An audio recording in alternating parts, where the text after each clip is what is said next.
What's up, everyone? It's Filthy Casual coming at you with another best worst video. This one's going to be about the Philadelphia 76ers. If you watched my Eastern Conference prediction video yesterday, you would know that I have them as a potential first seed in this upcoming season, and there are a couple reasons that I feel this way, even though I don't like James Harden that much.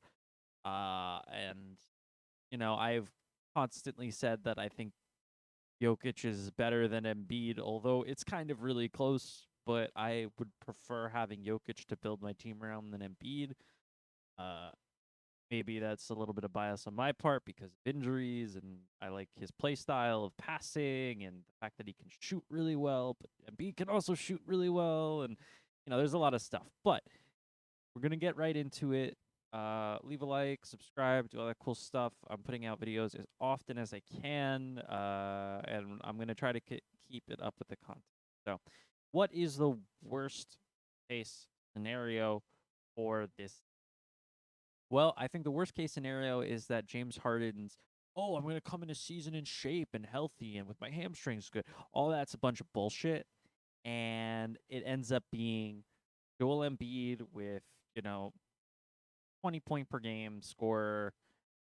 James Harden averages 9 assists per game, 5 rebounds, and they are another first round exit in the regular season. They end up getting a middling seed again, somewhere in the 4 to 6 range. Nowhere incredibly impressive, but also like they still are in the playoffs.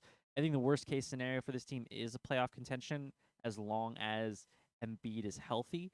I think even if Embiid isn't healthy, Harden might be able to drag them to the playoffs. The only reason I would hesitate to say that is because the East is really really strong this year, and I don't know if losing Embiid is you know. But assuming Embiid's health, they have a shot at the very least, they're going to make the playoffs. They'll probably be a top five seed, despite the East being as good as it is. Um, so here's the best case scenario.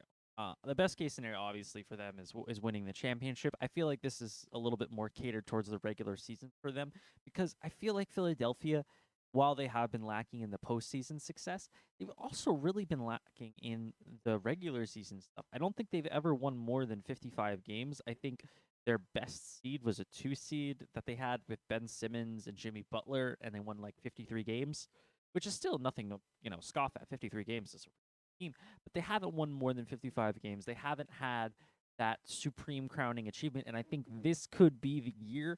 James Harden is a fantastic regular season player, generally speaking, and Embiid has proven that he can guys into the bucket whenever he wants, just like dunk on them. Doesn't matter what you do.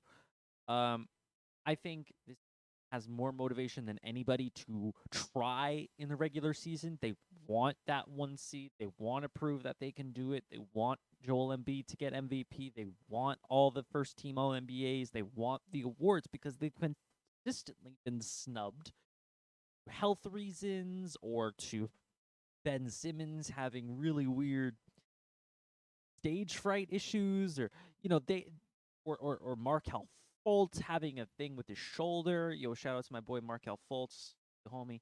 Um, yeah, like things have gone wrong in Philly forever, forever. Nothing has gone right for them. So this year seems like it could be their year to really grab that 1 seed. And I think they've got the lineup to do it. If you look at the 5-man lineups last year, the 5-man lineups, more than 100 minutes, the 5-man squad of James Harden, Tobias Harris, Joel Embiid, Matisse Thybulle, and Tyrese Maxey has some of the best stats of any 5-man lineup. They have the third highest offensive rating. They've got the 11th highest defensive rating. Well, 11th isn't so great, but you have to remember they're playing with James Harden, Tobias Harris, and Tyrese Maxey on the court, none of whom are particularly useful in any capacity on the defensive end.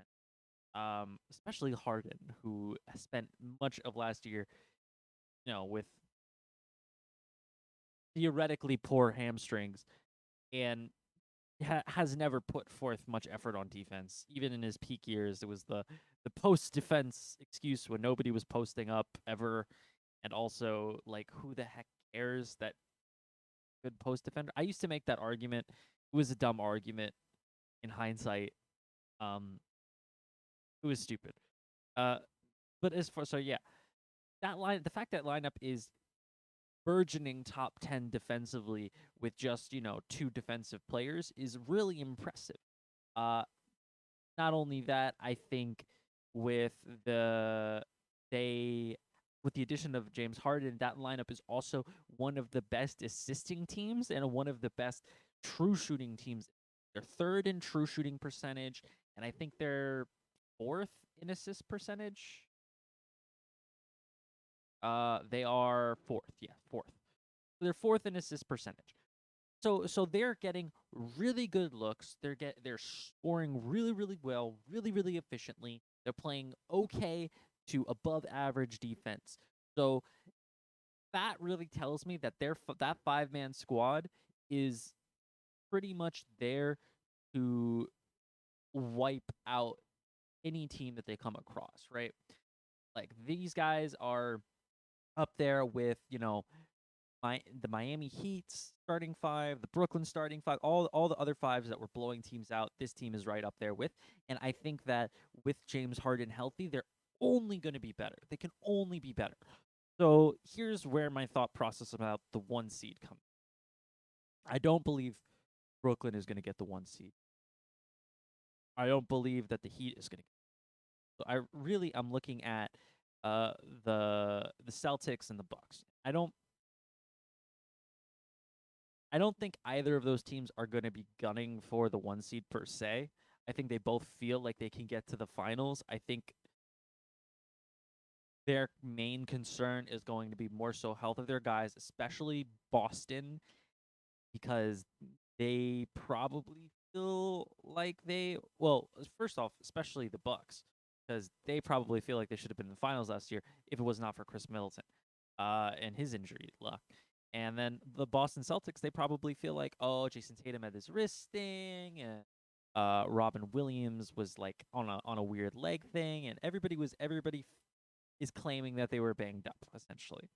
So both teams should be highly concerned about the injuries to their rosters. So with all this being said, I really truly believe that the 76ers can be the 1 seed this year.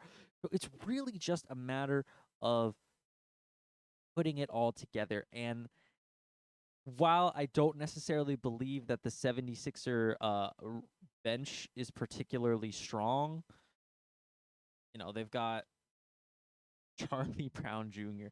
They've got a couple of good players. Korkmaz is good. He's a good shooter. They've got PJ Tucker now. They've got their squad, but it's not a lot of people, right? They're still running Shake Melton and Georges Niang. Like those aren't players that I would consider like top tier talent. But I believe that with a jump from Tyrese Maxey, him taking a leap, Harden being healthier and in shape, be really gunning for those regular season awards that he probably feels like he's deserved in, at least one of the past 3 seasons. He probably feels like he deserves an MVP. All of this leads me to believe that the 76ers are the next team in the regular season. Now, for the postseason, I don't necessarily know if I agree with that. I think the Bucks are still better. I think the Celtics are still better. The Celtics more so than the Bucks, although the Bucks have the best player, so it's close. But I truly, truly believe in the 76er squad in the regular season. We'll have to see about after that. Thank you so much for watching the video. If you like this, subscribe. I'm doing my best to put out consistent content. I'm here, buddy. Here to stay. So thank you so much for watching and enjoy your day.